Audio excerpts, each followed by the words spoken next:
This episode is brought to you by Oura, O-U-R-A. It is the only wearable that I wear on a daily basis. Oura is the company behind the smart ring that delivers personalized sleep and health insights to help you optimize just about everything. And I've tried every device out there that you can imagine. This one really makes the cut. I've been using it religiously for at least 6 months now, and I was introduced to it by Dr. Peter Attia, who's also vetted just about everything. With advanced sensors, Oura packs state-of-the-art heart rate variability, HRV, super important to me, temperature, activity, and sleep monitoring technology into a convenient, non-invasive ring. It's tiny. It weighs less than 6 grams and focuses on 3 key insights: sleep, readiness, and activity. So I can use it to help focus my attention on the type, volume, intensity of exercise that I should do in a given day. I use it to determine how certain types of alcohol at different times of the day affect my sleep, which they do, and I can see all of that in graph form trended over time. There are tons of actionable insights that have come from using this ring for me. They have a number of incredible people on their team. Dr. Matthew Walker, a professor of neuroscience and psychology at UC Berkeley, and also author of Why We Sleep. The mega hit is Oura's chief science advisor, as just one example. The Oura Ring is one of the most accurate wearables available because it measures your vitals directly from your finger. So it's not deducing that or making a best guesstimate based on a bunch of other things and trying to triangulate. Compared to a medical-grade electrocardiogram, the Oura Ring is 99.9% accurate for resting heart rate and 98.4% accurate for heart rate variability. And I work with HRV doctors, and they recommend that I use the Oura Ring. So try it yourself. It is super cool and super practical, very actionable. The Oura Ring comes in 2 styles and 3 colors: silver, black, and matte black. I use matte black. For $299, you can give or get the gift of health by visiting ouraring.com. That's OURARING.com. Again, that's ouraring.com. This episode is brought to you by Element, spelled L-M-N-T. What on earth is Element? It is a delicious, sugar-free electrolyte drink mix. I've stocked up on boxes and boxes of this. It was one of the first things that I bought when I saw COVID coming down the pike, and I usually use 1 to 2 per day. Element is formulated to help anyone with their electrolyte needs and perfectly suited to folks following a keto, low-carb, or paleo diet. Or if you drink a ton of water and you might not have the right balance, that's often when I drink it, or if you're doing any type of endurance exercise, mountain biking, etc., another application. If you've ever struggled to feel good on keto, low carb, or paleo, it's most likely because even if you're consciously consuming electrolytes, you're just not getting enough. And it relates to a bunch of stuff like a hormone called aldosterone, blah, blah, blah, when insulin is low. But suffice to say, this is where Element, again spelled L-M-N-T, can help. My favorite flavor by far is citrus salt, which, as a side note, you can also use to make a kick-ass no-sugar margarita. But for special occasions, obviously. You're probably already familiar with one of the names behind it, Robb Wolf, R-O-B-B, Robb Wolf, who is a former research biochemist and 2-time New York Times bestselling author of The Paleo Solution and Wired to Eat. Robb created Element by scratching his own itch. That's how it got started. His Brazilian jiu-jitsu coaches turned him on to electrolytes as a performance enhancer. Things clicked, and bam, company was born. So if you're on a low-carb diet or fasting, electrolytes play a key role in relieving hunger, cramps, headaches, tiredness, and dizziness. Sugar, artificial ingredients, coloring, all that's garbage, unneeded. There's none of that in Element. And a lot of names you might recognize are already using Element. It was recommended to be by one of my favorite athlete friends, 3 Navy SEAL teams as prescribed by their Master Chief, Marine units, FBI sniper teams, at least 5 NFL teams who have subscriptions. They are the exclusive hydration partner to Team USA weightlifting, and on and on. You can try it risk-free. If you don't like it, Element will give you your money back, no questions asked. They have extremely low return rates. Element has come up with a very special offer for you, my dear listeners. They've created Tim's Club. Simply go to drinkelement.com/Tim. That's LMNT, drinkelement.com/Tim, and select subscribe and save on any 30-count box of Element for just $36. This will be valid for the lifetime of the subscription, and you can pause it any time. Again, that's drinkelement.com/Tim for this exclusive offer. And Now perfect for warm days. They have a new flavor, watermelon salt, that I cannot recommend highly enough. It is delicious. Optimal minimal. At this altitude, I can run flat out for a half mile before my hands start shaking. Can I ask you a personal question? Now would seem an appropriate time. What if I did the opposite? I'm a cybernetic organism, living tissue over a metal endoskeleton.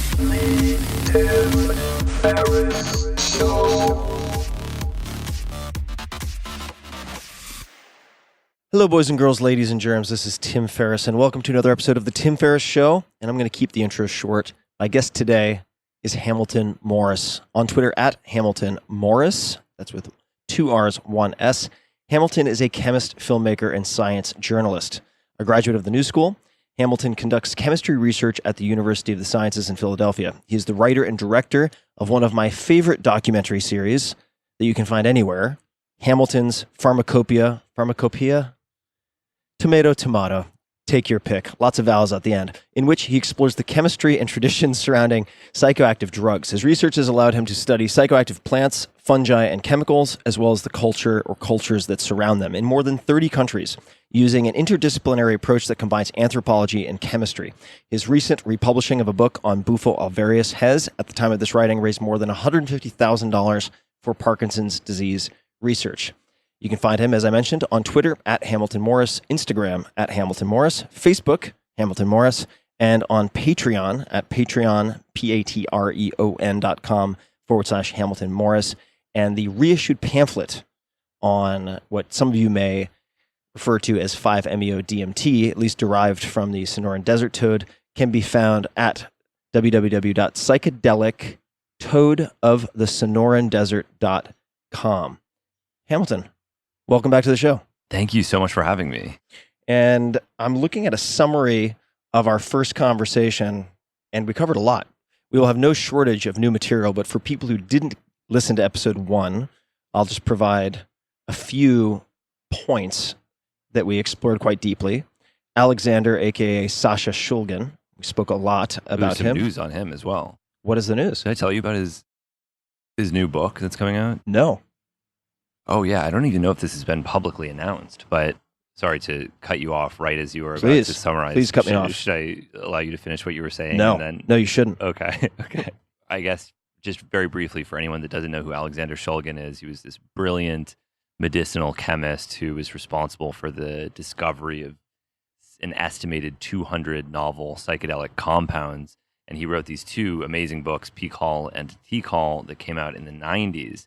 And he died maybe 5 or 6 years ago, and they recently found some tape recordings of a class that he gave in 1987, and they're publishing it as a 3-volume set. And I was sent a review copy of the first volume, and it is so cool. It is one of the most amazing, because this man is, no matter how you define it, the greatest expert that has ever lived on the gigantic subject of drugs.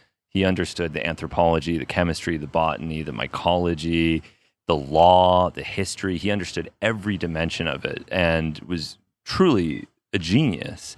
And at this time in 1987, it was, I think, a very important moment in the history of drug policy and the history of that sort of research. 1987 being when this class was recorded. Yes. And it was, I think, a moment when he was becoming radicalized, when he was realizing that there could be no more playing nice the way he had in the past, because he'd had this very close relationship with law enforcement throughout his career.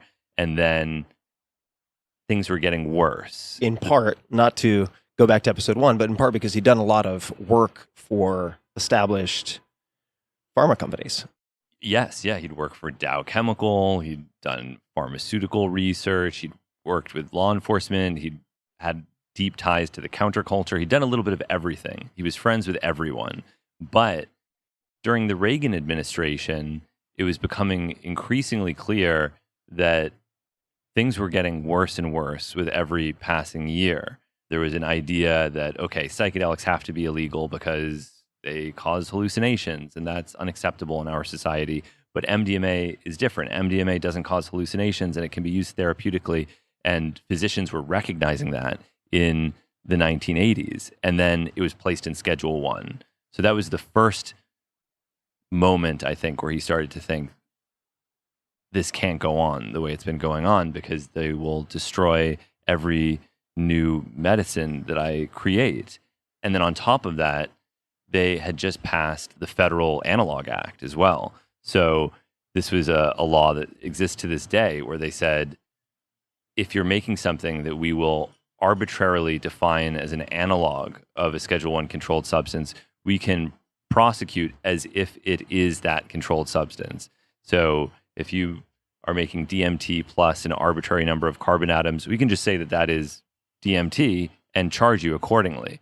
So those two things combined, the destruction of any potential use of MDMA and the passage of the Federal Analog Act, had made him enraged. This was also the period that led to his writing and publication of Peak Hall. So this class that he's teaching is razor sharp and extremely educational, and I think it's going to be wonderful when these books are published this summer. Will the audio also be made available? I haven't asked them yet. I certainly hope so. Please ask them if they would like a cross-promotional opportunity to put some of the audio on this podcast.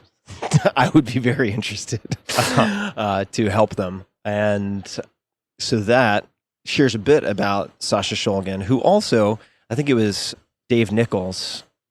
Dave Nichols or Nickel?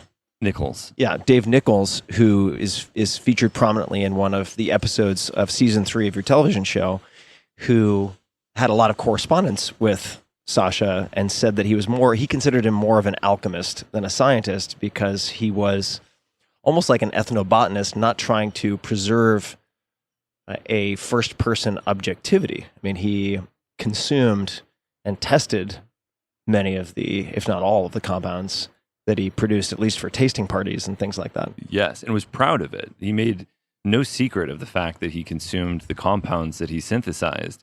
And I think that there's an idea, it's a very widespread idea, that if you have personal experience with a psychoactive drug, this biases you in such a way that the research that you do is not trustworthy. But this is something that we don't evenly apply to other disciplines. No one would ever say that an ethnomusicologist is biased because they've listened to music, or because they enjoy music themselves, or that a sports commentator is biased if they have a past as an athlete. Instead, we would say that this is something that makes them an expert who is qualified to discuss the subject. So he was very open about the fact that he'd tried an enormous number of substances, but was not dependent on any of them. He did it in order to better characterize them so that he could speak authoritatively to his students, to law enforcement, and to inform his own research. Really brilliant guy. And this book is a very exciting text. It actually gave me chills as I was reading it because it's so good. Can you tell people where they should look for this? Yes. I mean, I think you can pre-order it on Amazon. Alexander Shulgin's family has a press called Transform Press. It's called The Nature of Drugs. That's a great title. That's a great title. And for people who don't know P-Call, T-Call, those are phenethylamines I have known and loved, and tryptamines I have known and loved, respectively. I mean, these are encyclopedic compilations of not just trip reports or descriptions of experiences, but also details related to synthesis. Yes. And back to the experience, I mean, that's been a big part of this psychedelic renaissance, is talking about how the new wave of researchers are these sort of objective, dispassionate people who have never used them themselves. But not only is that not true, in fact, all of them have used psychedelics, but they sometimes publicly say that they haven't, which I think is not a good way to go about this. There's a big difference, I think, between long-term and short-term strategies when it comes to being part of a marginalized subculture. The short-term strategy is to be dishonest and to hide and to lie about who you are and what you care about. Because if the dominant culture tells you that it is wrong, that it's immoral, that it's illegal, that's what you do. You hide. And that way you can protect yourself. but that only protects you. What if you have children who feel the same way? They're not protected. What about your grandchildren? If you want to actually create a cultural change, you have to be open about who you are and what you care about. And so one of the most disturbing things that I get sometimes in response to my show is when people say, oh, you should never talk about this chemistry. Don't you realize if you talk about this chemistry, then they'll make it illegal. You can't talk about that synthetic root. We've got to keep it secret. You can't show yourself consuming a drug. Then that acknowledges the fact that people actually use these things, and we've got to keep it an objective clinical domain. And sure, if the point is to distort reality in order to sell something, fine. But that's not what it really is. And that's not going to help people long term.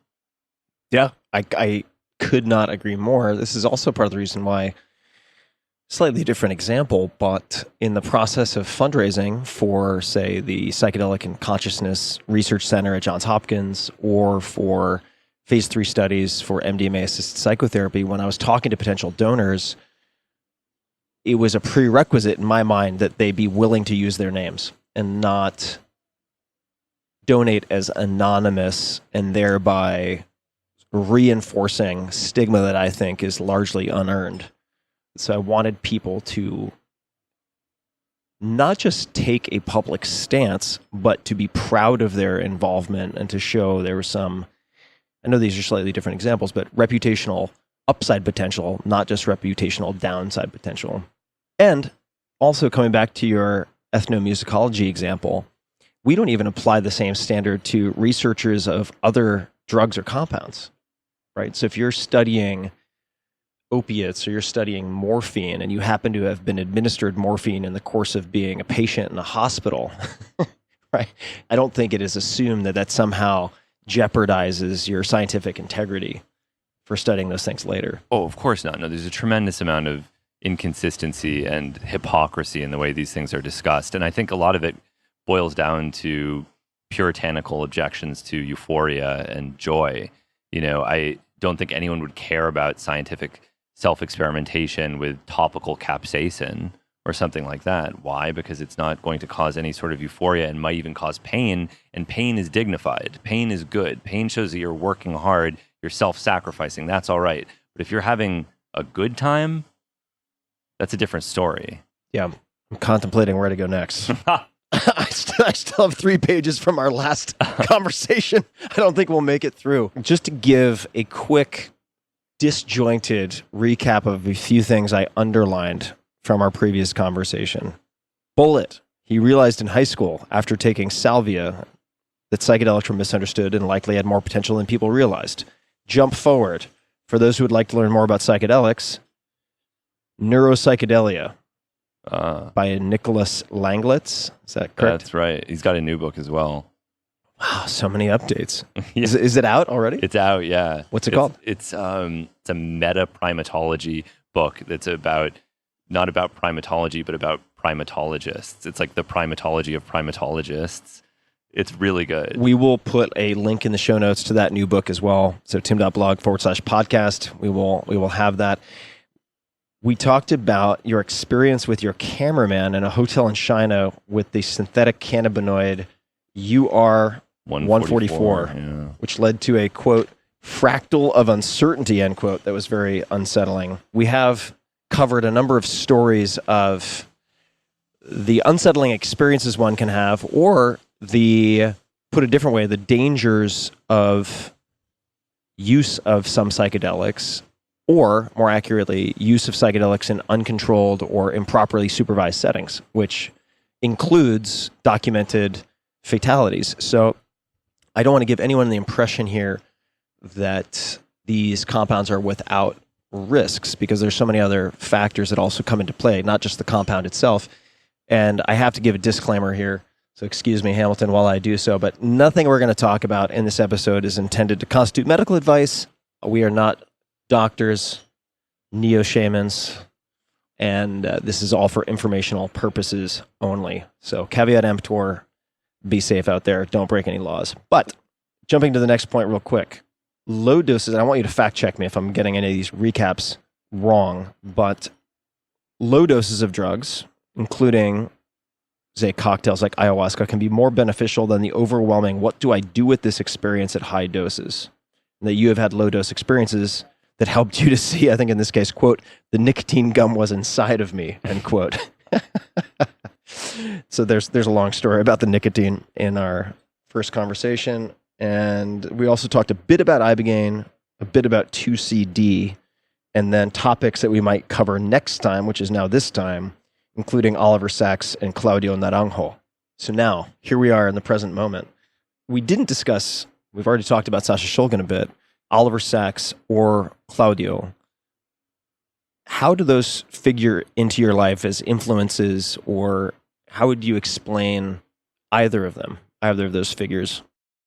Well, those are, just to go back to what we were saying earlier about people who are in the closet about their drug use. You know, of course, when Oliver Sacks wrote The Man Who Mistook His Wife for a Hat and described the medical student who's having the olfactory hallucinations after using PCP, he's talking about himself. But he didn't want to acknowledge that he'd used PCP because he didn't want to acknowledge that he'd used drugs at all. He was addicted to amphetamine for a period as well, possibly methamphetamine, I don't know. There's a biography written by Lawrence Weschler that came out recently that I know Lawrence Weschler, but I haven't had the opportunity to read it. It might go into that.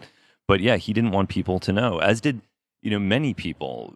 Carl Sagan would be another example. He wrote a portion of Lester Grinspoon's Marijuana Reconsidered and talked about his revelatory experiences with cannabis, but didn't want his name attached to it, right? So you have all these prominent, brilliant minds that have benefited from the use of these things, but they're afraid to publicly acknowledge that fact.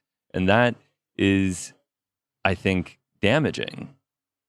But Oliver Sacks in general, he's wonderful. He's an amazing writer. I think he's one of the greatest science writers that has ever lived. Uncle Tungsten, The Man Who Mistook His Wife for a Hat. These are really beautifully written books. His book on hallucinations is also very good. So you can hear that airplane overhead, folks. This is audio verite. If you hear palm fronds in the background, also part of our experience in the world of COVID. I would imagine you have had to pause for audio a fair amount in your life. So much pausing. The joke that I remember someone told me at one point is they said, why does thunder come after lightning? Because even God has to wait for sound. All right, so Claudio. Yeah. Did you ever interview him or talk to him? No. Yeah. Sadly. Yeah, me neither. He wrote some enormous number of books, and I've only read The Healing Journey. I really enjoyed that book. Me too. Yeah. Me too. I mean, I can't imagine being a psychologist and working with a patient for months or years and seeing such gradual change, maybe no change at all. It must be very discouraging for someone that really wants to affect some kind of positive change in somebody that they're working with. And then when you look at the sorts of accounts that are described in The Healing Journey, it's like a psychological fantasy of having this, these immediate revelations that affect profound and lasting change in the people that use these substances. And of course, there are similar, for people that are interested in books that describe psychologists administering psychedelics and their patients having very positive experiences. There's another book written by William Richards called Sacred Knowledge. Excellent book. It's a really, really good book. It's kind of half clinical primer on best practices with psychedelics, but then it also has a number of biographical sections on Bill Richards' life, which is just fascinating. And I've been moved to tears by, have you seen the video of him administering DPT to the dying cancer patient? No, I have not. This was, it was on 60 Minutes in the 70s. And I mean, it's one of the most moving pieces of television I've ever seen. You say DPT? Yeah, DPT, although I don't believe they specify it in the report. I uploaded it to my YouTube channel recently for anyone that's looking for it. And watching people who are at the end of their life make peace with their own mortality in the presence of their family and the effect that that has on their family it causes so many emotions, one of which is it's almost infuriating to think that this wouldn't be available to everyone that might want it. when you see how beneficial it is. And I remember when I first heard about end-of-life psychedelic psychotherapy when I was in my early 20s, I kind of thought, well, what's the point of that? If the people are at the end of their life, wouldn't that be the lowest priority psychologically? Wouldn't you want to help people that have their entire life ahead of them? That way you can affect the greatest change. But I had no idea that the way somebody ends their life can have a tremendous impact on their family. And if they are at peace with their own mortality at the end of their life, that can relieve a lot of the trauma of losing a loved one. I have not seen that video, and I'll look for it on your YouTube channel. Bill Richards, for those who want a little bit more context on him, is a beautiful human being. I've felt very privileged to be able to spend time with him. I don't know if he's still associated with Johns Hopkins, but he was for a very long period of time. Yeah.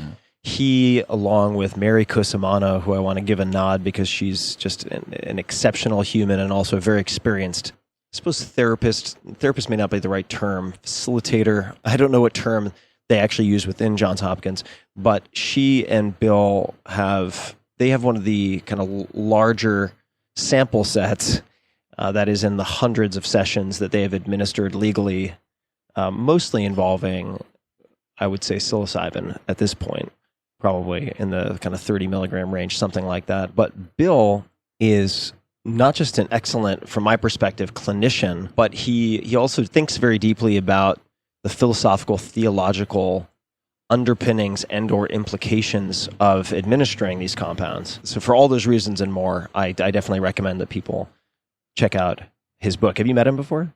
I've spoken with him. I've never met him in person, though. And he's so good, it almost worries me a little bit, because when people talk about the potential of psychedelics, I think one thing they don't realize is that the people that are working on this right now are the best people in the world. Bill Richards is 1 in a million. And by definition, 1 in a million people are hard to come by. You're not going to have someone as compassionate and skilled as Bill Richards working in every psychedelic psychotherapy startup. And so when we look at how promising the results are from some of this clinical research that's coming out of Johns Hopkins, I think it's important to remember that these are some of the most talented and passionate people to ever enter the field. And it might not be the case that all of these results generalize to a larger population, though of course I hope they will. It's a really important point. I mean, these are people who have been able to withstand, in many cases, decades of not just resistance, but abuse by various establishments. So they're not fair weather entrants to this space. They've really endured a lot, and that includes many people at Hopkins, including Roland Griffiths and many other research institutions. And I suppose this is as good a place as any to say that since you and I last spoke on the podcast, which was a few years ago, a lot has happened. I mean, an extraordinary amount of acceleration has occurred in the research space as well as in the for-profit sector related to psychedelics. Is there anything in particular that worries you? I mean, we could talk about the promise, but then there are maybe the concerns, one of which I'm just inferring from what you said would be the assumption that we can scale results and scale in therapists based on, say, the results obtained through someone like Bill Richards. Although there has been a high level of replicability within the MDMA phase 3 trials, because they had similar concerns, or similar questions at least, related to Michael and Annie Mithofer, who are very, very skilled therapists in the MDMA-assisted psychotherapy space. And do any particular concerns come to mind for you? Well, yeah. I mean, back to this Shulgin book, there's a really funny moment where he says that every drug has no side effects for the first 5 years. So if you're going to use a drug, you have to use it in the first 5 years when it comes out before people realize that it has any problems associated with it. And every new drug does have a hype phase. Ketamine is in its hype phase right now. Then after the hype phase, you enter a more sobering confrontation with its limitations. Right now, you have a lot of people with treatment-resistant depression taking ketamine, and they're experiencing miraculous results. 5 years from now, some of those people might start to suffer urogenital toxicity of one kind or another that could make people less optimistic about using this as a treatment casually, right? It's known to cause damage to the urinary bladder under some circumstances. And we're going to see in a few years what happens with more widespread use of it.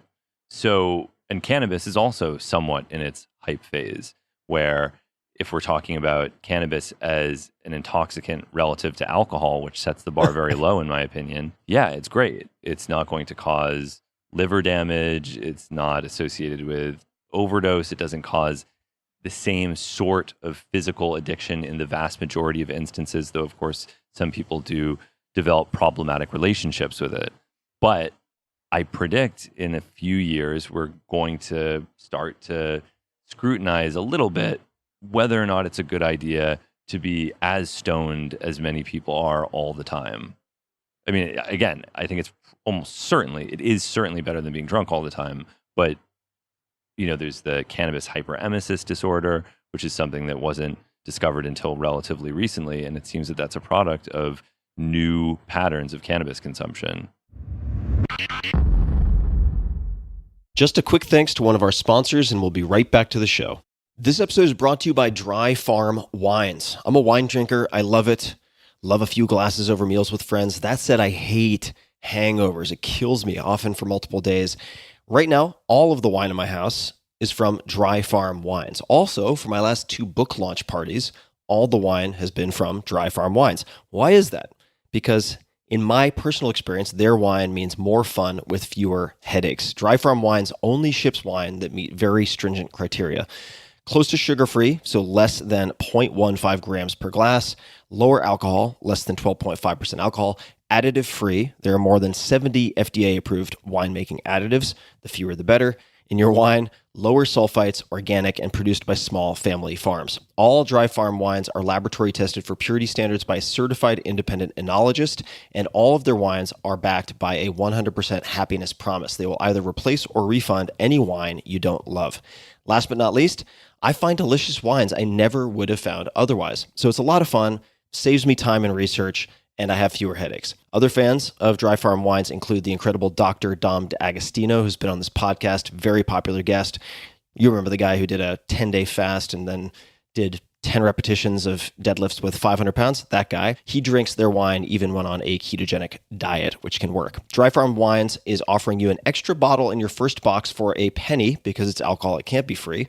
Find all the details and collect your wine at dryfarmwines.com/Tim. Check it out, dryfarmwines.com/Tim. And one more time, I love this stuff, dryfarmwines.com/Tim.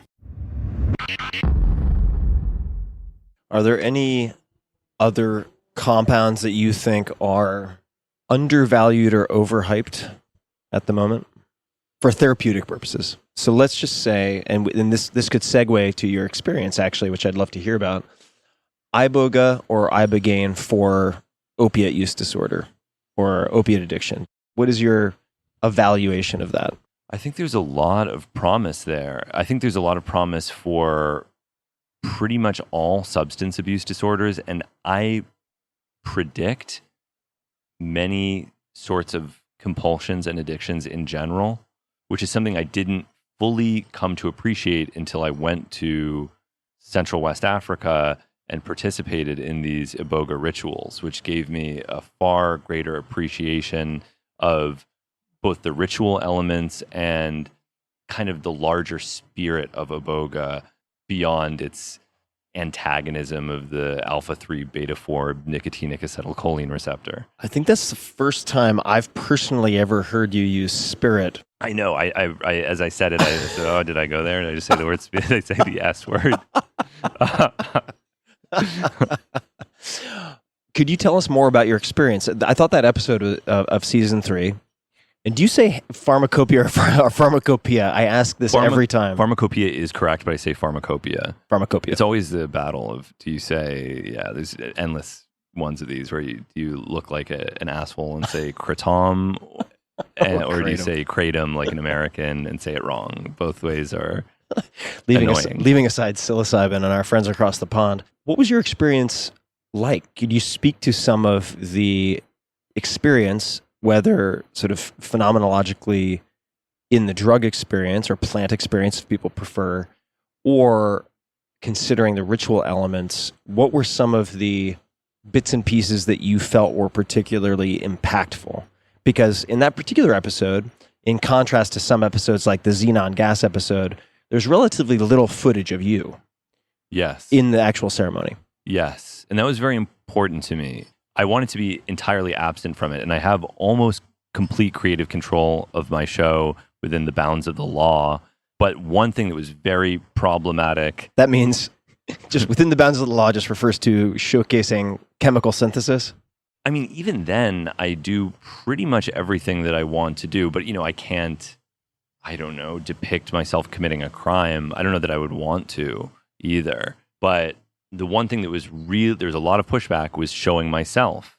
And I didn't want to be a part of that episode. There have been a number of Iboga documentaries made where a white outsider goes to Central West Africa and participate in Bwiti rituals. And I felt that this was one time I didn't want to do that. I wanted to show the tradition, and more importantly, I wanted to show that the tradition is changing. I think a lot of people have this idea of traditions as being this static, unchanging force. And in some cases, actually, there are many aspects of the Bwiti religion that appear unchanged since anthropologists documented them in the 60s. But one big cultural shift that has occurred is there are now opioids in Cameroon and Gabon that were not there previously. There is no tradition of using opioids in that region. There is no heroin trade there. Historically, pharmaceutical opioids have been far too expensive to be street drugs. It just wasn't a market, and the naturally occurring opioids don't exist there. So you have a new pharmacological class of drugs introduced to a new culture that didn't grow up watching Train Spotting and Requiem for a Dream and Christiane F. and Permanent Midnight and daytime television specials about addiction. We're inundated with this stuff. Imagine if you'd never even heard that an opioid is addictive before, how much more difficult it could be to develop a responsible pattern of use. And so tramadol is being pressed in ultra high potency tablets specifically for the West African market, and they're extremely inexpensive, and the addiction has become pretty widespread. So what I found so interesting is that... What is the clinical application of tramadol? What's the indication? Tramadol is sort of like codeine. It is a low-potency opioid analgesic that is unregulated in many countries. It is in Canada. It's not a prescription drug in Canada. Until a few years ago in the United States, it wasn't a prescription drug. It wasn't controlled. So because it's considered to have a low abuse potential, it paradoxically ends up being one of the more used compounds because it's more available. This is like this is why it's really hard to talk about abuse potential as some sort of intrinsic factor of a drug's chemistry or pharmacology, because it's so much dependent on these social regulatory factors as well. So tramadol is relatively unregulated because it's considered relatively non-abusable, but ironically gets used all over the place for that reason. And it's a mild kind of codeine-like effect. But if you take a lot of it, it becomes less mild. And like all opioids, if you use it chronically, it can induce dependence and in some instances, problematic addiction. So the idea that Ibogaine is an anti-addictive drug is not an African tradition. That is something that was discovered in the United States by a New York-based heroin addict named Howard Lotsoff. Do you know this story? I don't. Yeah. He was a guy who in the 60s was using heroin. He was friends with a chemist. The chemist said, there's this psychedelic called Ibogaine. You might think it's fun. And that's all it was. It was just a psychedelic. And he tried it. He tripped. He had a fine time with the Ibogaine. And then when he came down, he realized that he hadn't used heroin and he wasn't experiencing withdrawals. And his concept of heroin had changed. Suddenly, he didn't consider heroin desirable. He saw it as symbolic of death and repulsive, and had no desire to ever use it again and didn't. And dedicated the rest of his life to being a sort of crusader for the anti-addictive effects of Ibogaine, which he had discovered. And they were later validated in laboratory experiments with rodents. So it is pretty well confirmed at this point in humans and rodents and a number of different models that Ibogaine is, in fact, an anti-addictive drug. I don't know the names of many researchers involved with Ibogaine, Iboga, or any similar compounds. Was that in Deborah Mash's laboratory that those studies were done with rodents, or was that somewhere else? Deborah Mash may have been one of the early researchers on it. It's been replicated in a number of different labs. This is one thing that's pretty well characterized at this point. And of course, there are also synthetic derivatives of Ibogaine like 18MC that have slightly different pharmacologies that also exert this same anti-addictive effect that's hypothesized to be derived from antagonism of this one subtype of the nicotinic acetylcholine receptor, the alpha-3 beta-4 nicotinic acetylcholine receptor. So this is not part of the tradition in Gabon because A, there's no tradition of using opioids, and because it's a religious sacrament. It's part of a religion called Bwiti. So now that opioids are present in that region, they are modifying their traditions to accommodate the treatment of local addicts. And that's what I wanted to document in my piece. I thought the documenting of a local being shepherded through the process by these Bwiti elders was really well done. I thought that was a very strong episode.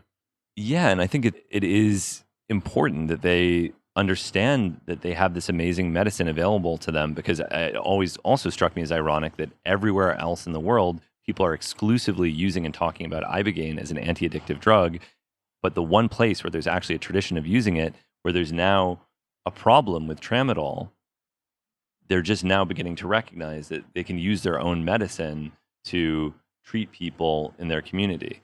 And it was really cool to see that happening and to see how well it worked. Providing that as sort of historical and cultural backdrop, what elements of the experience stood out for you personally, since I can't ask anyone else about the experience that was depicted in that episode? It is for those who may have some experiences with psychedelics in the, let's just call it, perhaps in the Western kind of psychotherapeutic or pseudo psychotherapeutic model where you lay down, you listen to spa music, basically, with eye shades on. This ritualized setting could not be more different. It's the opposite of sensory deprivation. It's the most stimulating thing I have ever been a part of. It's continuous dancing, continuous music, continuous drumming, no sleep, no food, no water, no break, maximum exertion. And they divide the ceremonial space into different regions dedicated to different purposes. So for people that are there for medicinal purposes, they occupy a sort of recessed zone where they lay side by side and everyone dances around them. And they take such high doses of Iboga that it has an almost anesthetic effect. They'll even prick people to make sure that they're still responsive to the sensation. And if they are unresponsive, that's the indication that they've had enough Iboga. It's time to stop and allow them to recover a little bit. But there's continuous consumption, and everyone must consume. Babies, children, adults, the elderly, everybody takes Iboga.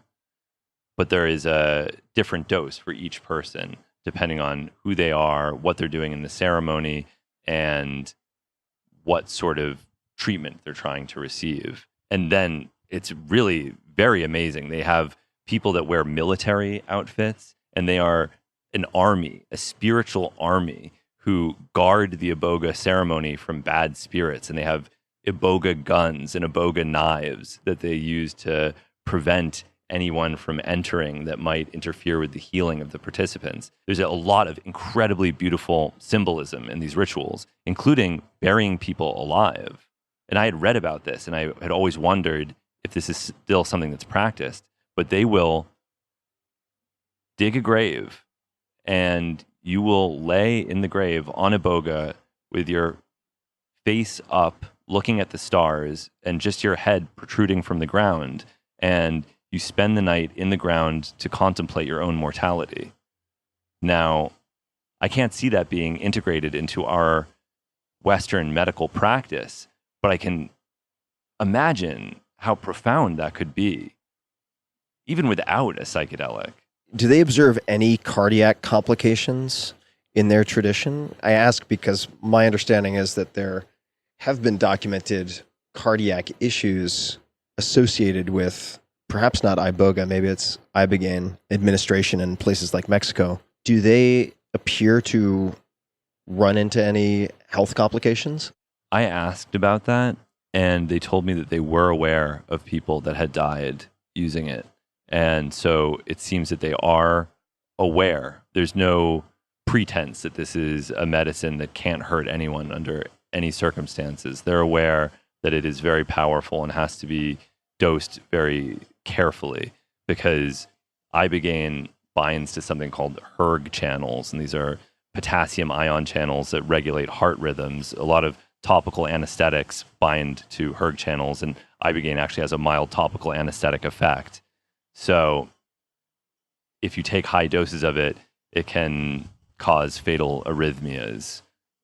They didn't say that specifically. They didn't talk about, observing QT interval prolongation or something like that, but they knew that it had to be used very cautiously, and you had to observe each person as they used it. There's certainly a lot more to say about how the Bwiti use Iboga. There are many different directions we could go. This is as good a place as any to ask you to describe, or actually just answer the question, is Iboga itself, this plant from which they derive this sacrament, at risk or threatened in any way? And this is a question of sort of sustainability as the global demand for this continues to accelerate.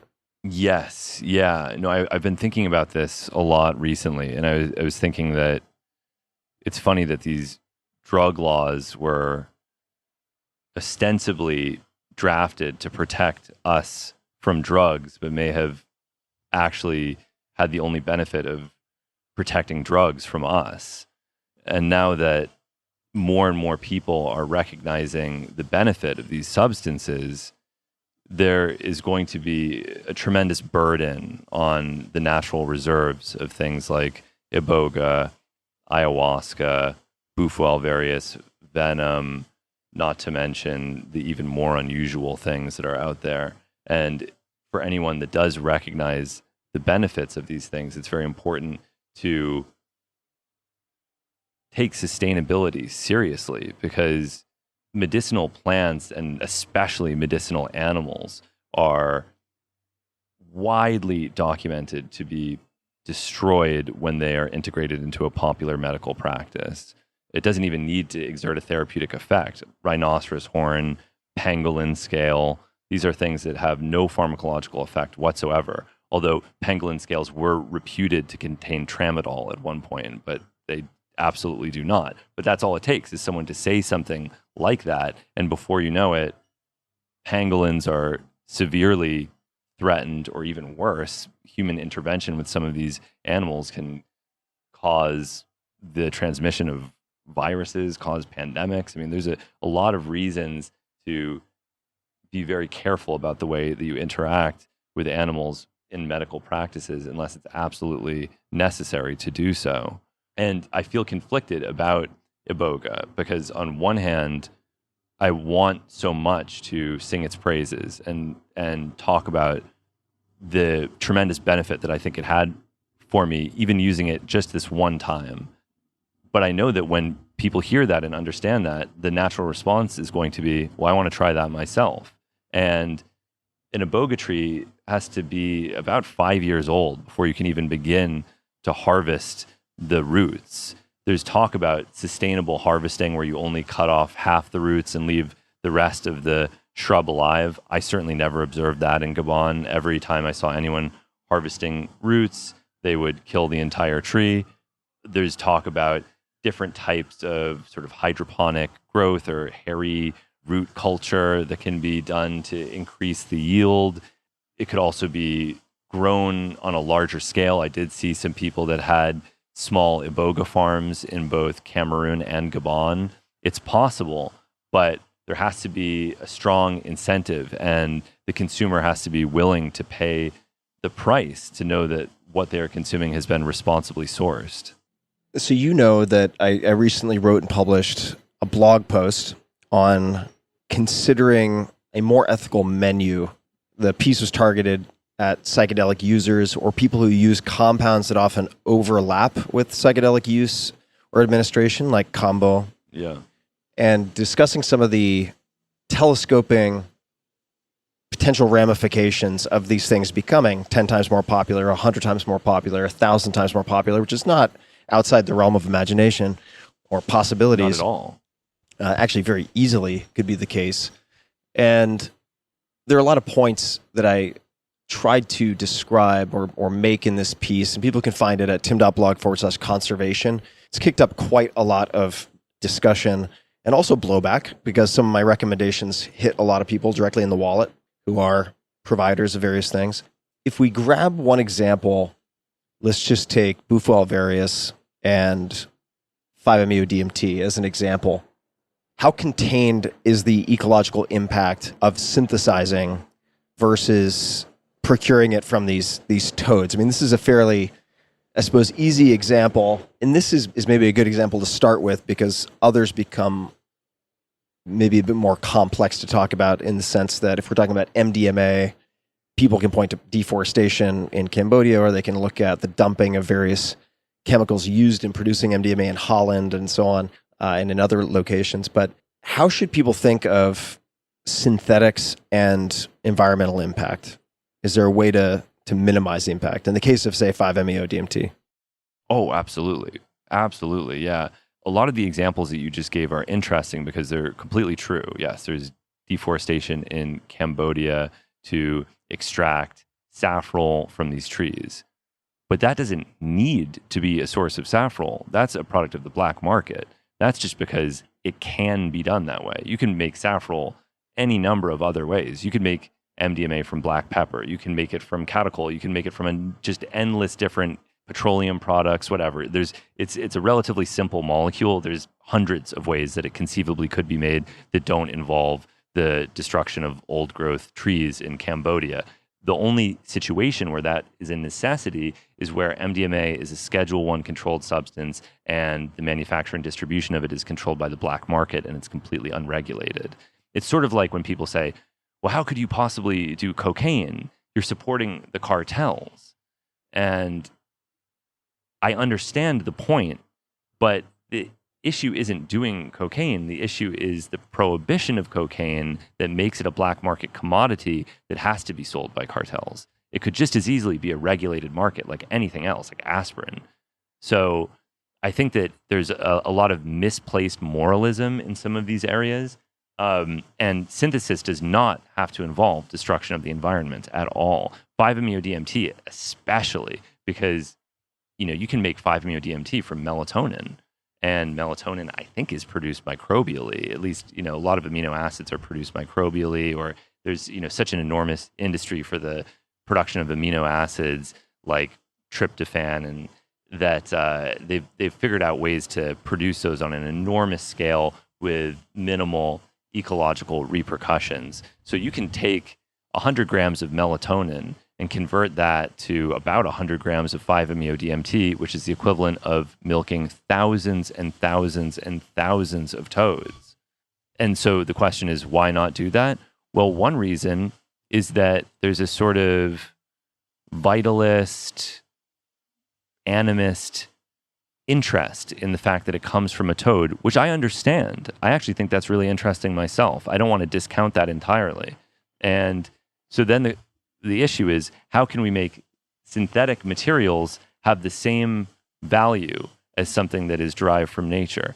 How could you feel that same connection to a synthetic material? Because we think of a synthetic material as something that is soulless, something that is bad. Oh, it comes from some laboratory in China. That means it's bad, it's dirty. It doesn't have the sacred goodness of something that is derived from this toad that lives in Sonora and estivates underground for 9 months, just like the period of human gestation. And there's so much beautiful symbolism there that, of course, this is a transformative, good experience.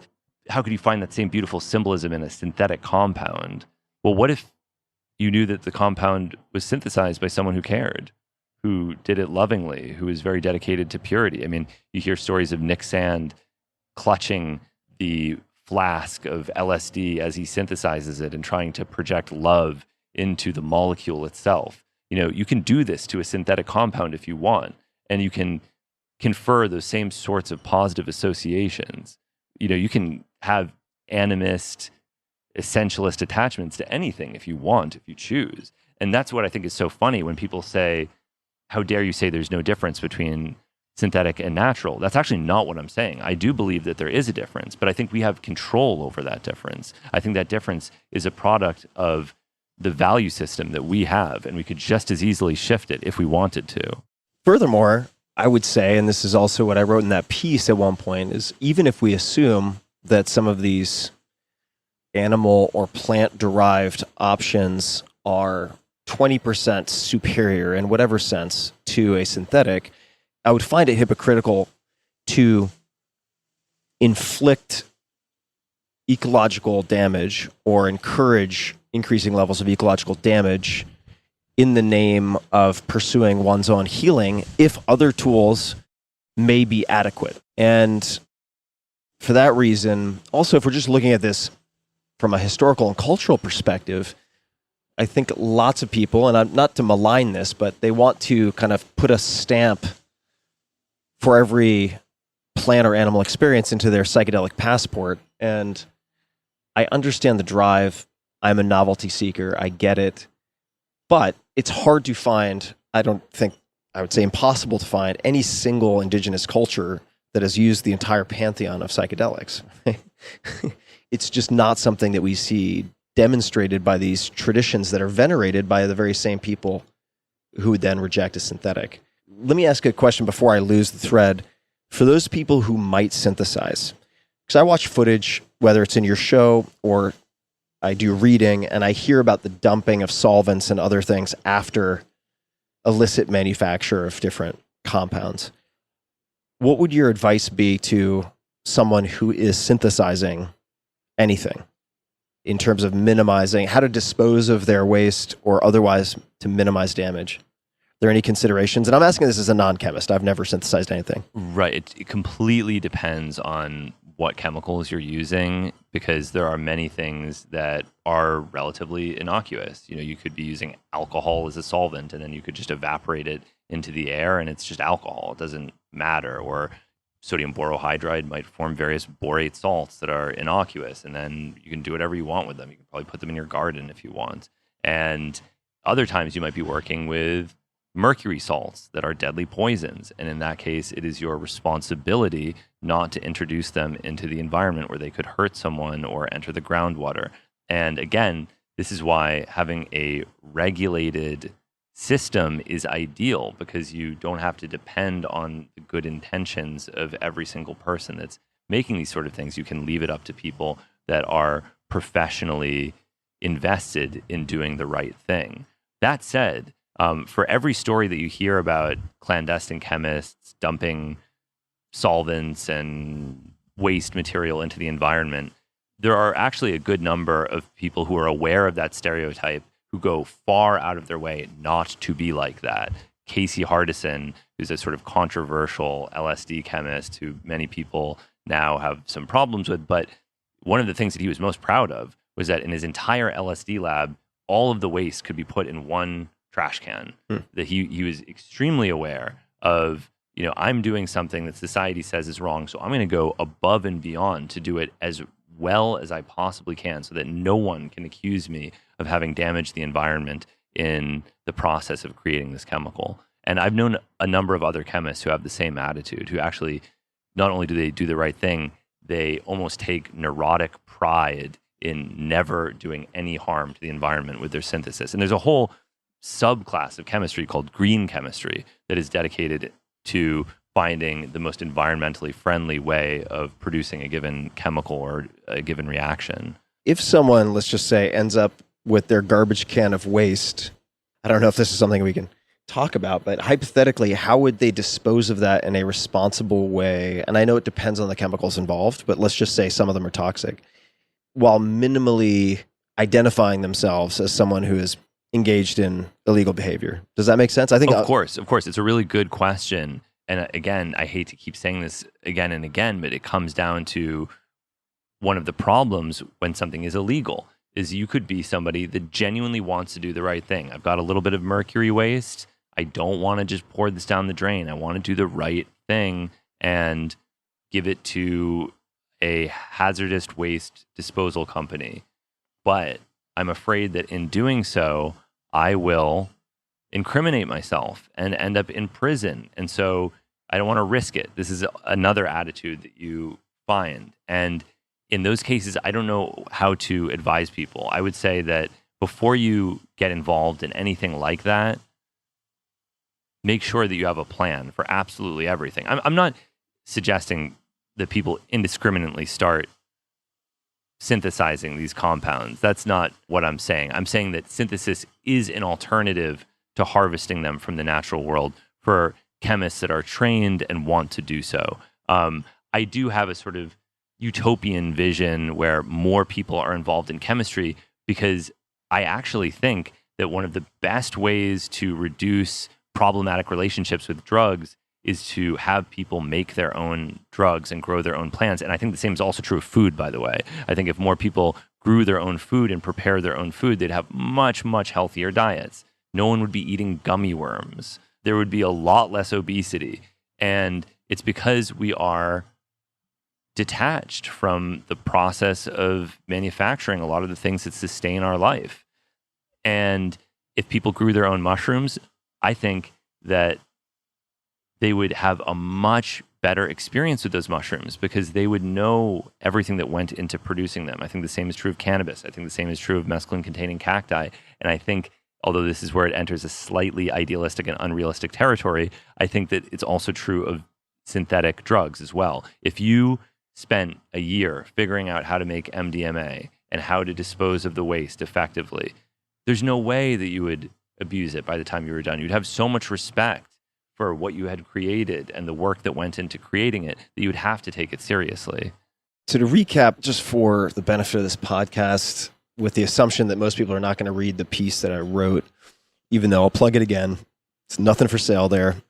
Well, actually, that's not true. There's one link to your pamphlet on related to 5-MeO and synthesis, but all proceeds from that go to supporting research related to Parkinson's disease. Yes.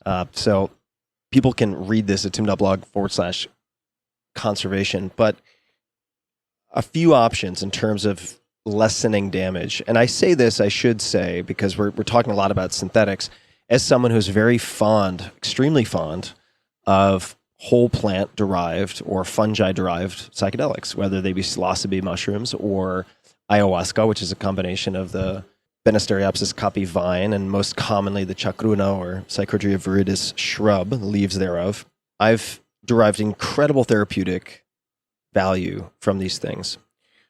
And I've had to accept the uncomfortable truth that a lot of the sourcing that is currently going on in the psychedelic world is just unsustainable. It is not scalable and totally unsustainable.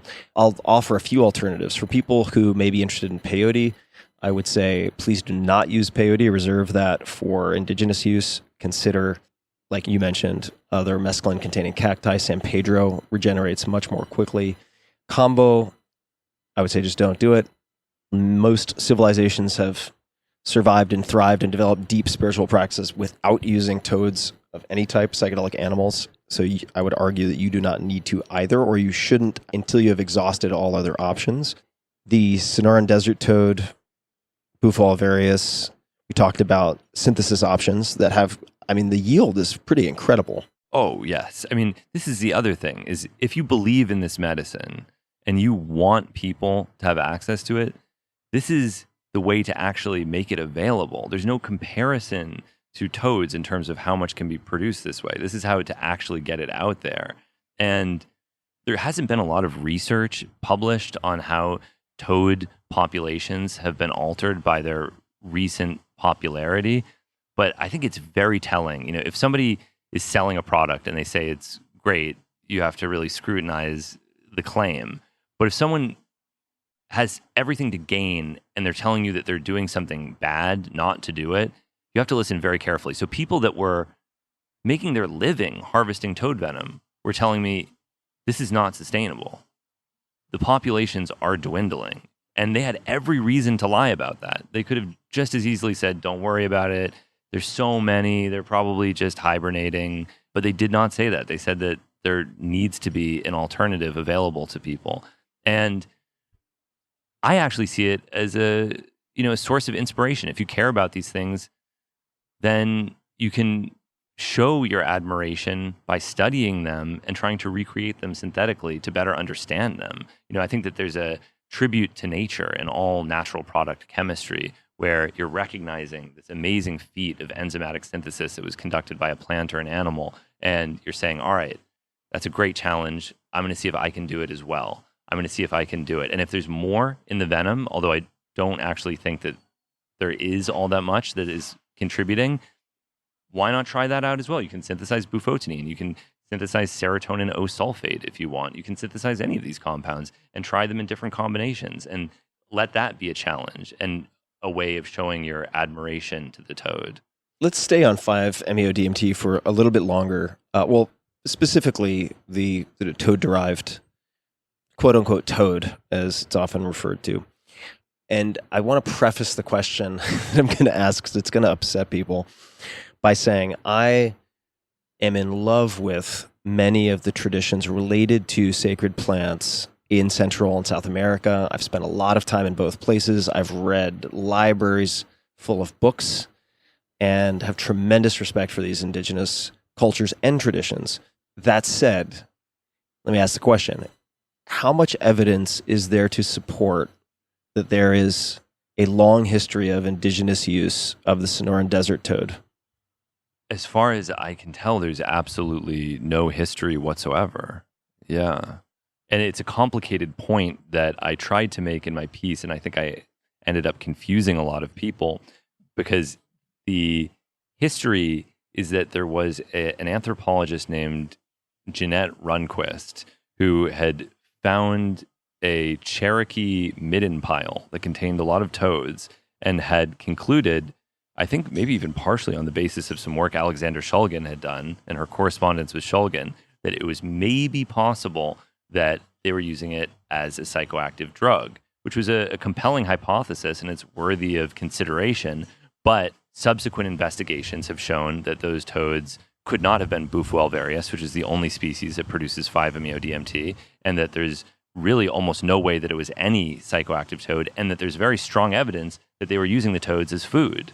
So you have no evidence of a psychedelic toad in that region and a history of using toads as food by those same people. It seems pretty clear that you can't point to that and say this is evidence of ancient smoking of Bufo alvarius venom. It simply isn't. But to make things more complicated, this misconception served as the inspiration for an independent researcher named Ken Nelson in the 80s. So he read this article, which got a little bit of popular press in magazines like Omni, which were very, very influential in the 1980s. And he decided to investigate it himself, thinking that he was rediscovering an ancient practice, but he wasn't rediscovering it. He was actually discovering it for the first time, which is just a really actually very confusing turn of events. But that is what happened. He is, according to known history, the first human being to smoke the venom of Bufo alvarius. I mean, just the trial and error and balls and also intelligence that are encapsulated by Ken. I mean, it's really mind-boggling how much he was able to do and document. Oh, yeah. I mean, I think it's inspiring because it shows, during the same period in the 1980s when things were looking really, really bad for psychedelic research, how one person could make such an interesting and now culturally very important discovery just on the basis of their own curiosity. I'll also add one more thing, and please, Hamilton, call me out if I'm wandering astray and getting things wrong. But I think another element or aspect of this that might be confusing to people is, I think what you're saying, if I'm hearing you correctly, is that there's no compelling evidence to suggest indigenous or historical use up until a handful of decades ago of the Sonoran desert toad as a source of 5-MeO-DMT. That is correct, yes. What you are not saying is that there's no historical evidence of indigenous use of 5-MeO-DMT containing plants. That is correct, yes. Right. That's an important distinction. Yeah, that is the case. But if we're looking at toad specifically, and I'm kind of beating this dead horse, folks, because I've seen how popular toad has become in psychedelic circles, and it's very, very worrisome to me, just in terms of scalability. So that's why we're spending so much time on this. I should also say, just as a caveat, that I have, quite apart from the ecological impact, seen some very experienced psychonauts get knocked sideways and untethered by 5-MeO-DMT experiences.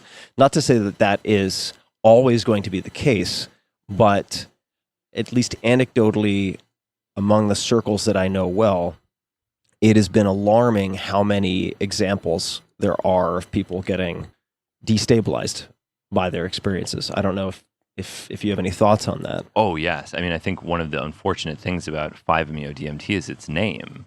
So people think 5-MeO-DMT, that must be a version of DMT. It must be similar to DMT, but it's more distant from DMT than psilocin and psilocybin.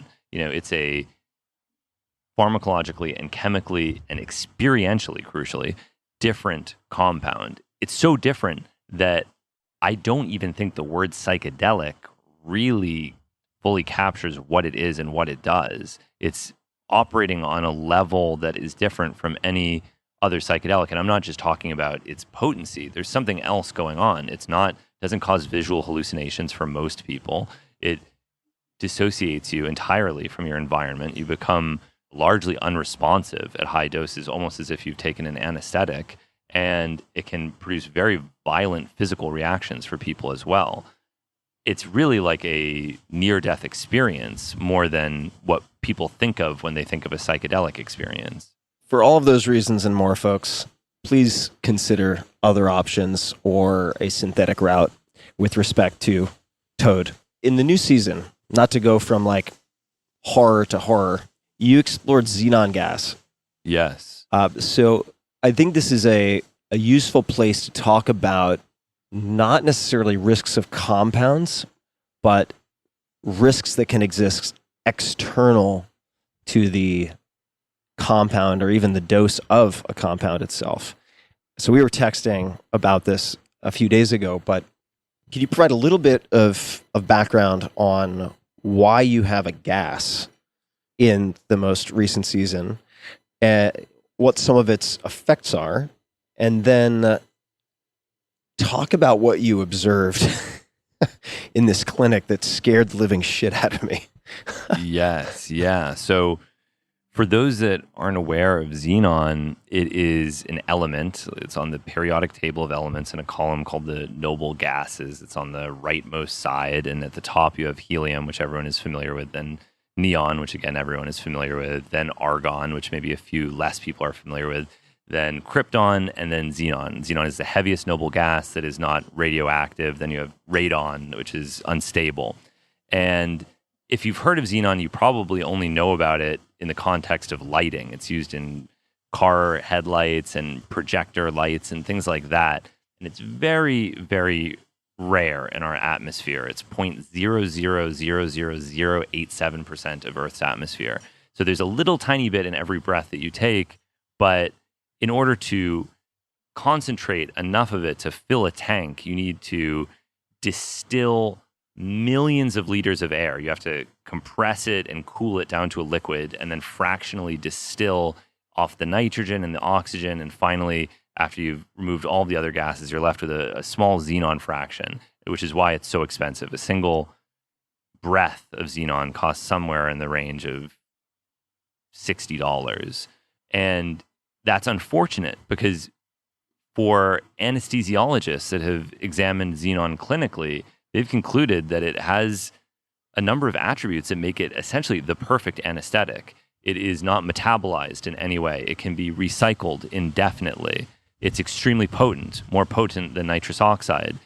When it's given to a patient, they recover very, very rapidly after the xenon gas is removed within seconds. And the anesthesia also begins within seconds.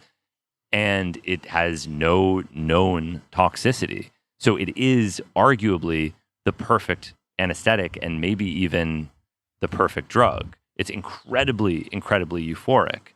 But, and this actually goes back to these, again, I was saying earlier about how there's so many different factors that determine addiction. When people are talking about addiction potential, there could be the greatest drug in the world, but it doesn't matter if a single dose of it costs thousands of dollars or it's impossible to obtain. And I think xenon is an example of that. It is a drug that is extremely enjoyable, but it's just something that nobody has access to. I never thought I would have the opportunity to use it. And it wasn't until I was visiting a chemist friend in New Zealand. I was in 2014, I was on my way back to the United States. I was about to get on the plane, and he said, "Oh, before you go, I need to show you I have this tank of xenon." And I couldn't believe it. That it seemed so absurdly extravagant. It seemed almost on par with, using gold or diamonds as a psychoactive drug.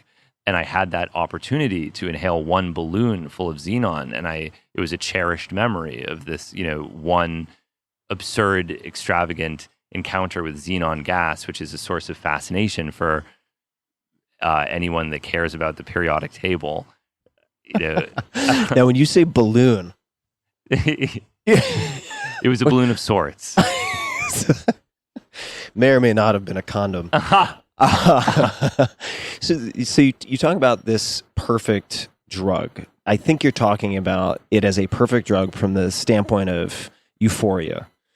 I want you to correct me if I'm wrong. The first time that xenon ever came on my radar, outside of hearing about it in passing, maybe in high school on the periodic table, was as a possible performance-enhancing drug at the Sochi Olympics for endurance. I think it was for biathlon or any number of other sports, but that it was being used for endurance-enhancing properties as a performance-enhancing drug.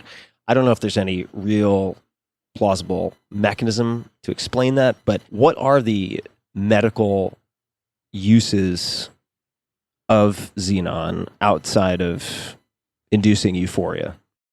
First, as an anesthetic, but it's not used for that in the United States at this time. It was used experimentally for a brief period by an anesthesiologist named Mervyn Mays, and a few others have investigated it, but it has not been approved by the FDA for that purpose, and all use is experimental.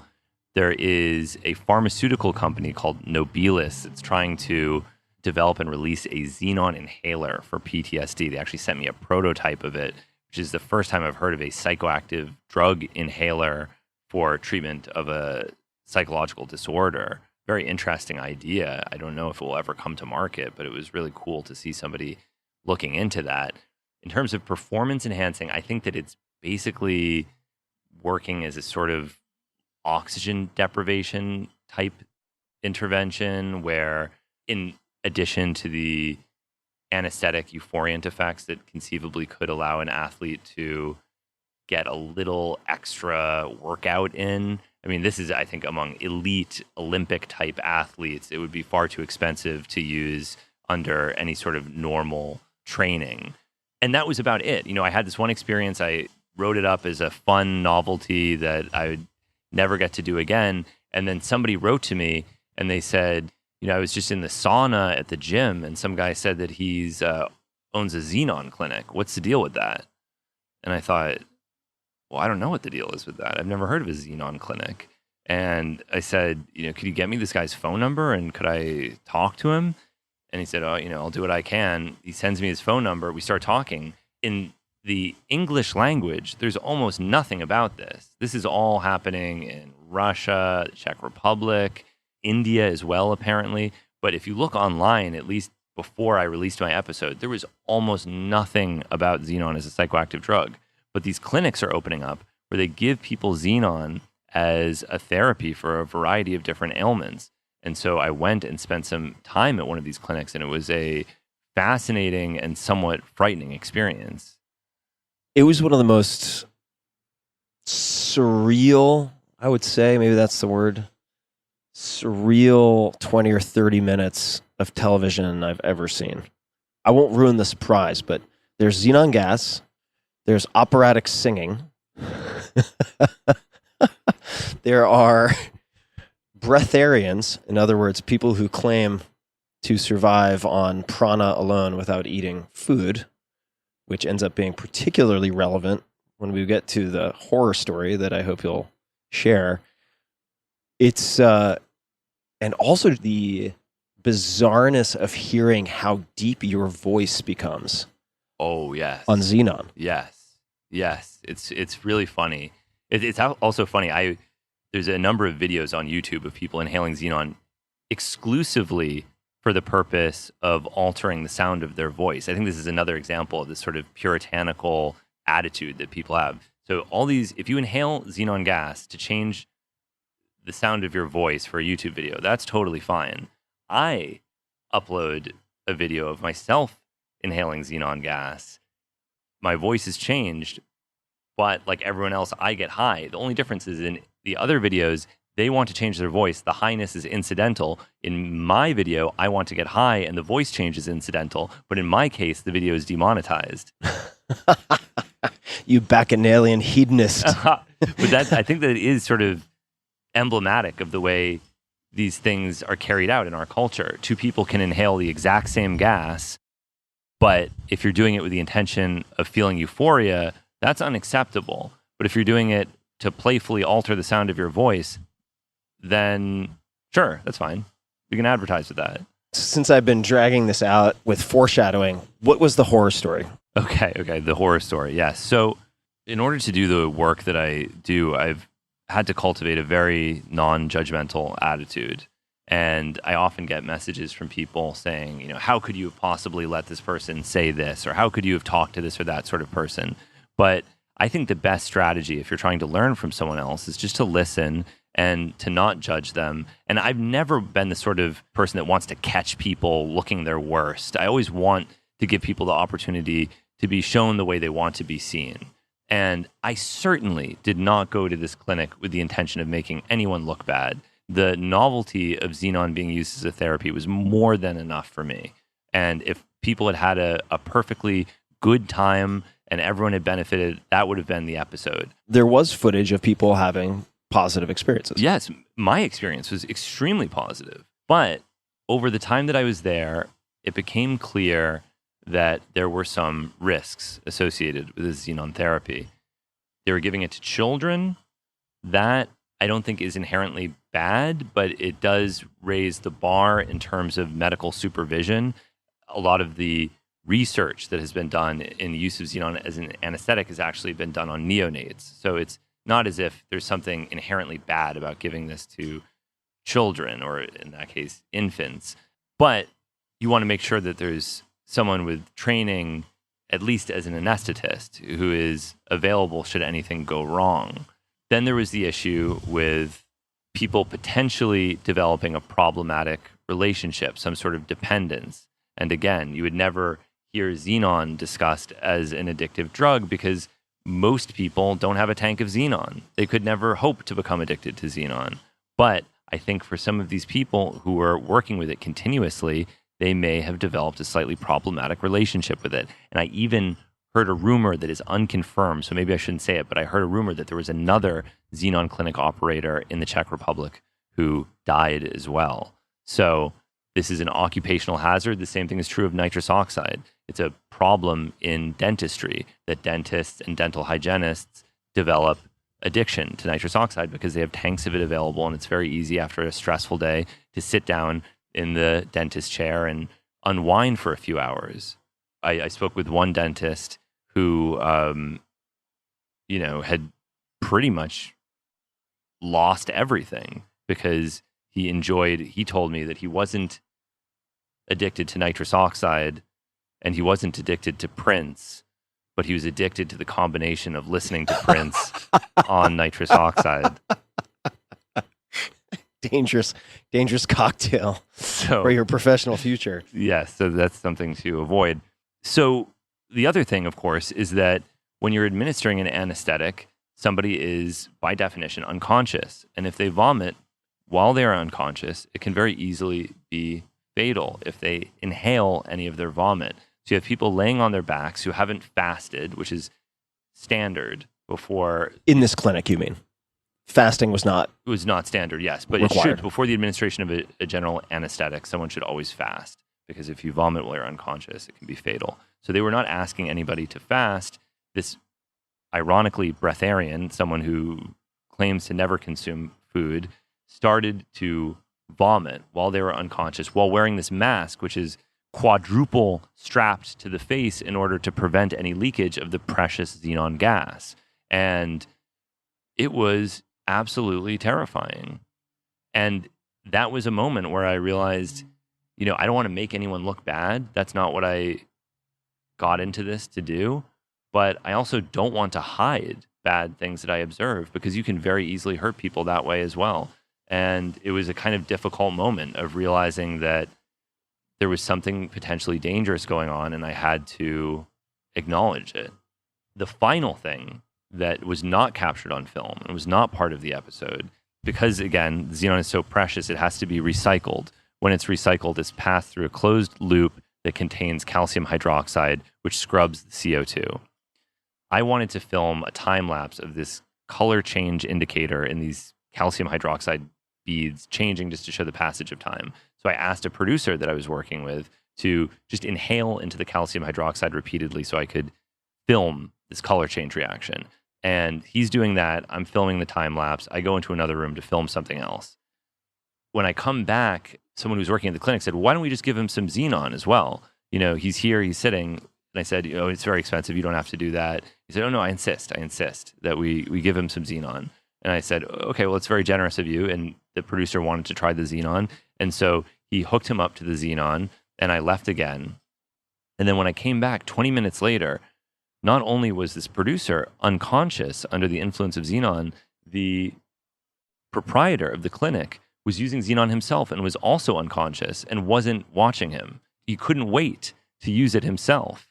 And that's when I thought, okay, that's terrifying. There's something terrifying going on here. And that same person tragically died shortly after we finished filming the episode. So, I don't want to claim that xenon is dangerous. I don't even know that I think that those clinics should be shut down. But I think that it's very clear that additional caution is required. You have a very interdisciplinary bent and interdisciplinary approach. You have a journalistic eye, you have scientific training, you are a practicing chemist, you are doing research, and you have become this figurehead and magnet for all sorts of correspondence. So I think you have a very good 30,000-foot view of a lot of intersecting areas of interest and activity within let's just call it the psychedelic realm. Does anything come to mind if I ask, what would you like to see more or less of in the psychedelic space? Yes. One thing that comes to mind that I don't have a good answer for, but something that I've come to appreciate more and more as I've gotten older is, when I first started researching this subject, I was a pure reductionist, and I had very little appreciation for the ritual associated with a lot of these things. And the more I experienced these rituals, the more I came to respect them. And the Iboga ceremony was the moment where I realized that the ritual could be as powerful as the substance itself. And the integration of that ritual could dramatically magnify the therapeutic properties of the drug. The reason that I felt that way is because this is an endurance ritual. It's 5 days of fasting, 5 days of almost continuous dance and drumming. And with the Iboga, you start to appreciate things that are very difficult to articulate. I had a rattle in my hand, and I was tired. at times. I didn't want to rattle anymore. And I would think, there's 20 people around me that are rattling. Do I really have to rattle continuously all night long? Haven't we rattled enough? and then it hit me that yes, I did have to rattle, because my rattle motivated everyone else's rattle in the same way that their rattle motivated my rattle. And every single person's movement played off of everyone else's movement. And it was my responsibility, no matter how tired I was, to put every ounce of energy that I had into this ceremony, because I was a part of it and because we were all connected. Now, that sounds like a pretty kind of new age idea, but it felt entirely logical. It felt completely rationalist to me. I am a part of this. Everything that I do influences everyone else. If I let my motivation slip for a moment, it could have an effect on someone else. It could have a butterfly downstream effect that diminishes the entire ceremony, and I can't allow that to happen. I have to give this every ounce of energy and enthusiasm that I have. And that was part of it. The other part of it, I would actually liken, bizarrely enough, to breatharianism, which is, I've watched some documentaries on breatharianism, and after this experience, I started reading about it and learning about it. And it's very, very easy to make fun of breatharians. I, of course, would have made fun of them, because of course you need food to survive. Of course you need water to survive. Obviously, this is one of the most obvious things in the world. But then I started thinking, well, wait a second. Is it really fair to just call these people idiots? Why might somebody do this? Why might somebody even think about the idea of breatharianism? And what I came to realize is that it's a tremendously empowering idea to think that there are reserves of energy within you that you can tap into. And if you have enough will, enough power within you, you can subsist off your own life force indefinitely. And while there was no breatharianism in the Iboga ceremony, I think that spirit of reserves of energy within you was a tremendous part. There is no need to get tired, because there's more inside you. There's no need to eat. You can keep going. There's no need to drink water. You're not going to die of dehydration right there and then. You'll be okay. You don't even need to pee. You can just keep going. It's all within you. And that was a really empowering idea. And it doesn't matter if you are addicted to drugs or not. It doesn't matter if you're religious or not. The idea that there are tremendous reserves of energy within you is something that can benefit everyone. And I don't know how that could be applied in our current medical practice. Yeah, the translation of ritual, although I suppose we already have ritual in our medical practices. They just differ very widely from the indigenous rituals, right? There's certain protocols and outfits and hierarchies. I'm not saying they're unnecessary, but they form in some ways their own codified set of rituals. And they've started to introduce them. Bill Richards does talk about the things that are done in Johns Hopkins. And, they serve the psilocybin capsule, which of course is synthetic psilocybin, in a copal burner that's sort of like a chalice. And they have a rose at the end of the session that people examine, and which has become a sort of psychedelic tradition in 20th century psychotherapy in and of itself, where people can see the rose at the end, and in the petals, they can recognize their own mortality. So there are rituals that are being integrated. How widespread these will become is another question, but I think that's actually as big a question as the chemistry and the pharmacology of these substances, is how can we develop the best rituals to ensure that people are getting the best and the most out of them. Yeah, set and setting, right? I mean, I want to pursue this same question a little bit further, but before I do, let me ask, given the multiplication of fly-by-night rent-a-shamans in South America and the fraud and disaster and sexual abuse and other things that can befall a tourist in South America, are there also fly-by-night operators who are dealing in Iboga?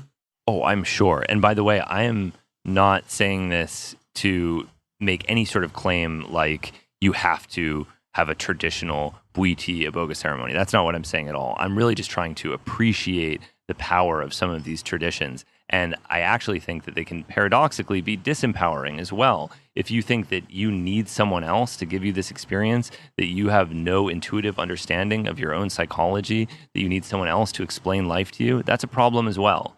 There's a balance. And I actually think that it probably helped me a little bit that I don't speak French. And so I was able to absorb some of the symbolism. I was able to absorb some of the rituals, but I didn't fully understand any of it.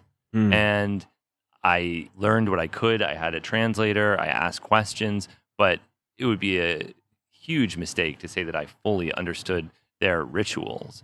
I just think that there's a lot to be done in the way that we administer these substances, and the cultures that have spent a few generations figuring it out. Some of them seem to have done a really remarkable job, but that's not to say that people should invalidate their own intuition, and they should obviously be very, very careful. There are some really outstanding scientists who are not first and foremost psychedelic researchers who are going to be coming into this field, who I think will do a really nice job of looking at context and some of these inputs, although they might not put transplanting of ritual on their initial list. They might be looking at olfactory cues and things like that. But Adam Ghazali at UCSF is going to be stepping into this world. I'm really excited to see what he does. And I'm sure there are others.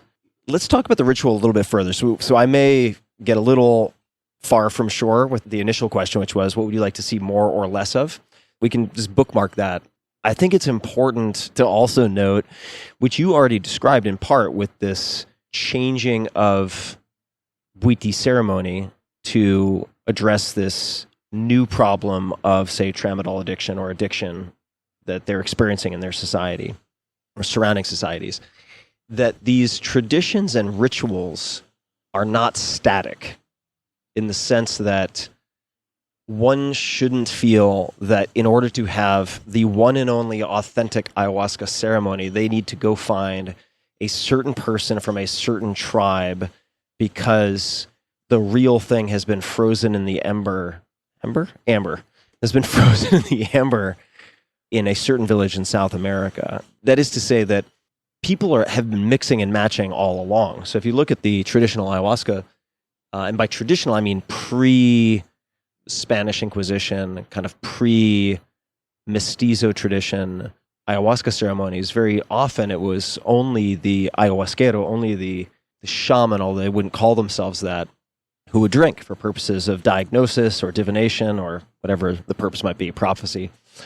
And that if you look at even in the remotest parts of the upper Amazon, for instance, some of these ceremonies, you're going to find elements of other languages, say certain types of Quechua that don't occur natively in those regions. You're going to find things like agua de Florida, Florida water, which we both had experiences with, which was originally manufactured in the United States and is a very strong cologne. I don't know how it made its way into the remotest parts of the Amazon. Maybe you do. I suspect it might have something to do with the rubber industry. That's a great question. I'd love to know the answer. But you find it all over the place. Agua de Cananga water also, at least one of the most common versions of it, initially manufactured in the United States. And so these kind of syncretic hybrids are found everywhere, which is to say, I think we should give ourselves license to continue to experiment with these new combinations. Oh, absolutely. Yes. I mean, Christianity has permeated every great psychedelic tradition internationally. It's part of the Bwiti tradition. You bow down to Christ. It's part of Mazatec salvia and mushroom ceremonies. It's part of the Native American Church in the United States. It's part of Huichol traditions as well. It's certainly present in a lot of South American shamanism. So I don't think I can think of a single psychedelic tradition that doesn't strongly include Christianity and Christian symbolism. So that right there is evidence that these traditions are evolving. They evolve to reflect the environment, to reflect the best practices of the people who are engaging with these plants. And I think that we have a lot of room for growth and improvement. Is there anything else that worries you right now with respect to the explosion of attention and popularity and capital, the influx of new participants in the psychedelic space? Like, what are you most optimistic about, and what are you most concerned by?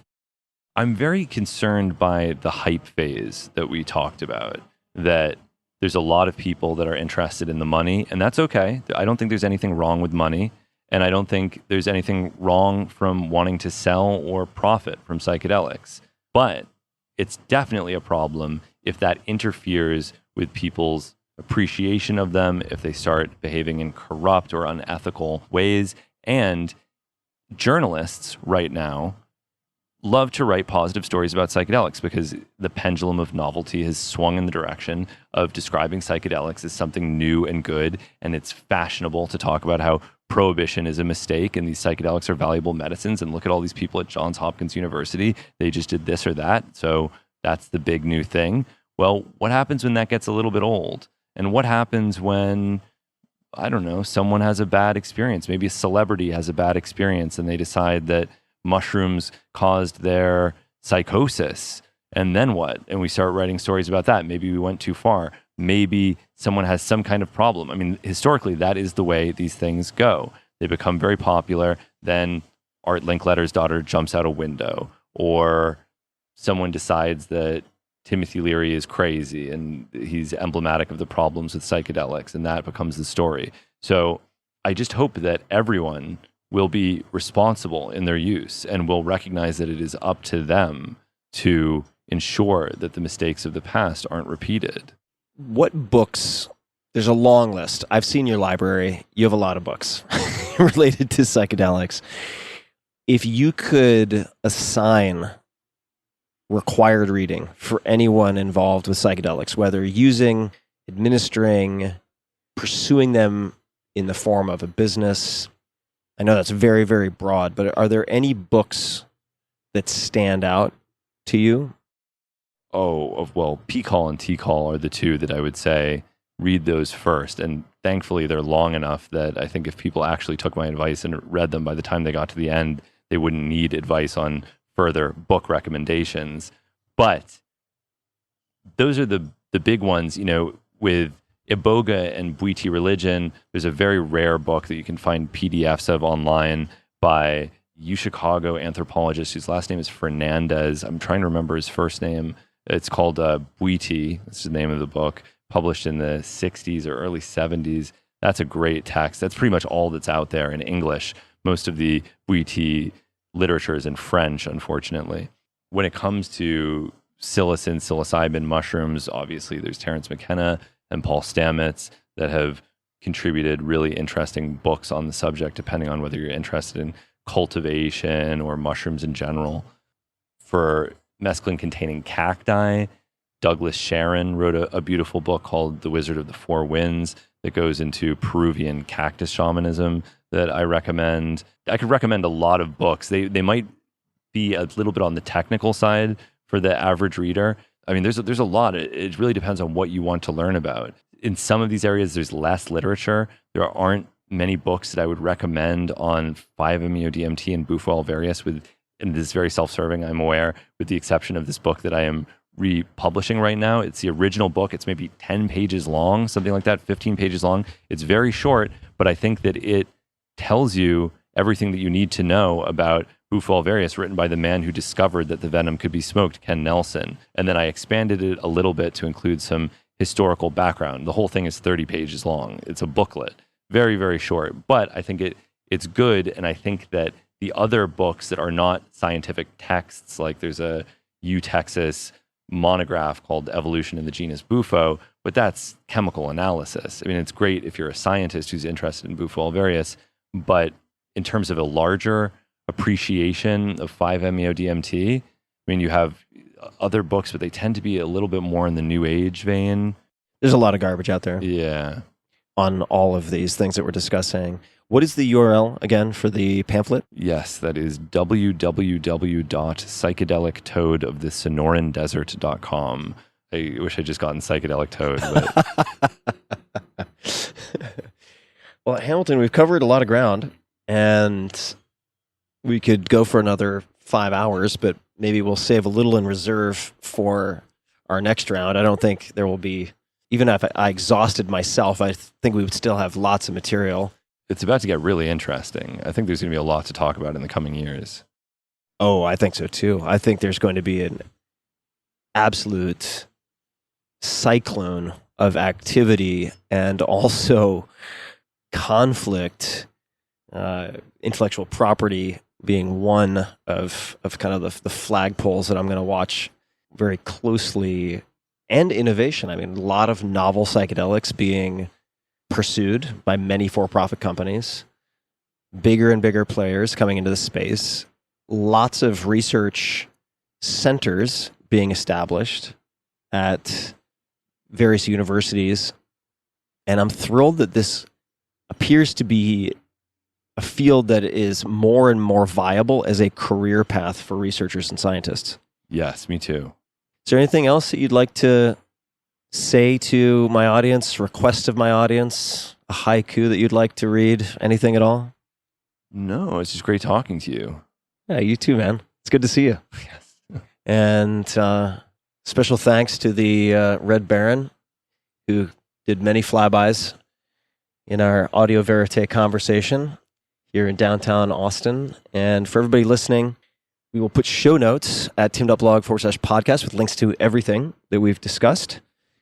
And until next time, be safe, be open-minded, and try the Hippocratic Oath when it comes to psychedelics. First, do no harm, or at the very least, do as little harm as possible. And thanks for listening. Hey guys, this is Tim again. Just a few more things before you take off.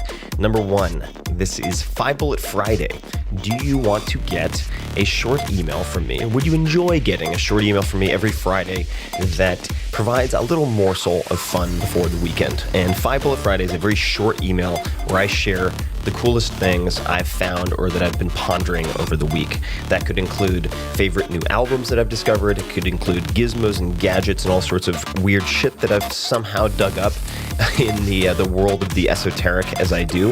It could include favorite articles that I've read and that I've shared with my close friends, for instance. And it's very short. It's just a little tiny bite of goodness before you head off for the weekend. So if you want to receive that, check it out. Just go to 4hourworkweek.com. That's 4hourworkweek.com, all spelled out, and just drop in your email and you will get the very next one. And if you sign up, I hope you enjoy it. This episode is brought to you by Element, spelled LMNT. What on earth is Element? It is a delicious, sugar-free electrolyte drink mix. I've stocked up on boxes and boxes of this. It was one of the first things that I bought when I saw COVID coming down the pike, and I usually use 1 to 2 per day. Element is formulated to help anyone with their electrolyte needs and perfectly suited to folks following a keto, low-carb, or paleo diet. Or if you drink a ton of water and you might not have the right balance, that's often when I drink it. Or if you're doing any type of endurance exercise, mountain biking, etc., another application. If you've ever struggled to feel good on keto, low-carb, or paleo, it's most likely because even if you're consciously consuming electrolytes, you're just not getting enough. And it relates to a bunch of stuff like a hormone called aldosterone, blah, blah, blah, when insulin is low. But suffice to say, this is where Element, again spelled LMNT, can help. My favorite flavor by far is citrus salt, which, as a side note, you can also use to make a kick-ass no-sugar margarita. But for special occasions, obviously. You're probably already familiar with one of the names behind it, Robb Wolf, R-O-B-B, Robb Wolf, who is a former research biochemist and 2-time New York Times bestselling author of The Paleo Solution and Wired to Eat. Robb created Element by scratching his own itch. That's how it got started. His Brazilian jiu-jitsu coaches turned him on to electrolytes as a performance enhancer. Things clicked, and bam, company was born.